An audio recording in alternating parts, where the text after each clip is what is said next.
Today, Nifty opened gap down. Panic selling came, breached 16,000 psychological level and made a low of 15,735. Now, the resistance has shifted to 16,000. Until this level not taken off, weakness still continues. Every up move is for sell. In Bank Nifty, same scene.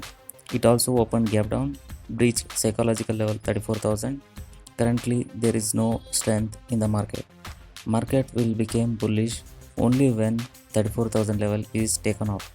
Otherwise, bearishness continues. Stop to trade for intraday. Sell Havels.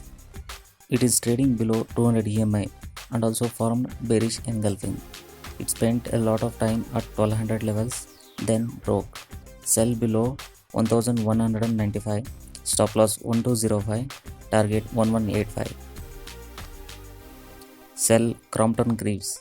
Today it broke 52-week low. It's super bearish.